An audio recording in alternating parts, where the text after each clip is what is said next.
We've been through the toughest recession in our country since the 1930s, the Great Recession. We lost 8 million jobs beginning under President Bush there. 2 years ago, the recession really took hold, and our country and our state have been recovering ever since. I was very happy that President Obama came to our state last week. I think he outlined very specific plans of how we're recovering from the recession.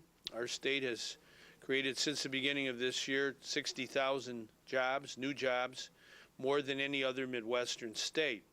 And that's even before the jobs start at Ford, where a new production line will create 1,200 new manufacturing jobs, and related to that will be a lot of contracting and supply and service jobs. So we have to believe in the people of Illinois, but the facts are Illinois is recovering. We have a long way to go. We're doing things that we have to do to get our state in shape for jobs. We passed a bill that became law when I signed it, providing a small business job creation tax credit that is now in effect. We'll provide $2,500 tax credit to every small business that's employing people starting now. And so we want to encourage everyone to take a look at the opportunities of the Illinois economy. I also think related to that is our great success with the Put Illinois to Work program that began in May. We've now been into it about 3 months, and almost 25,000 people have gotten jobs under that program. It's the best of its kind in the whole country.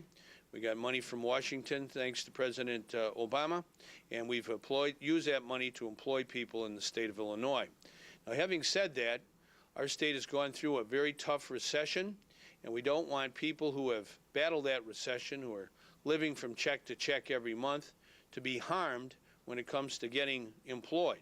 And that's why today the bill I'm signing, I think it's a very important consumer and worker protection bill, will not allow employers to use credit score to decide whether or not somebody is going to get a job or somebody is going to get a promotion. I think that those who have done their level best to pay their bills in the course of this recession, which has been a very difficult one, I think everybody in our country knows that Wall Street let America down. President Bush, frankly, asleep at the switch when it came to regulating Wall Street several years ago, when Wall Street ran the American economy into the ditch and caused great harm and travail for ordinary people in our state and every state. I can't tell you how many constituents have come to me in the last couple of years and said, I lost my job, I'm having trouble paying my bills. Some months I pay my rent, some months I don't. I'm behind on my mortgage. I haven't paid my electric bill. If you lose your job and your credit is damaged as a result, and if employers use your credit to prevent you from getting a job, this is a vicious cycle that folks will never get out of. So this bill strikes an appropriate balance. It says as a general principle, employers can't use your credit history, your credit score in determining whether or not to hire you or promote you. At the same time, it provides to those employers who have a legitimate need to look at an applicant's credit history the ability to do so. So we worked very hard with business interests, with consumer advocates, with folks representing workers to strike that balance. And I think the final product represents that. It will protect hundreds and thousands of folks who are looking for a job, who have some blemish on their credit record, to get a job without employers looking at this when they don't have a rational basis for doing so.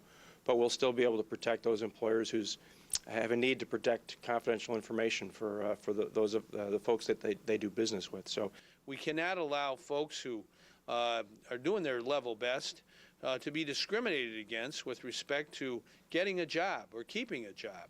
And unfortunately, some employers are using credit score of an individual person to decide whether someone gets hired or someone gets retained on a job or someone gets a promotion on that job. And I don't think that's fair, and I think the members of the General Assembly feel the same way.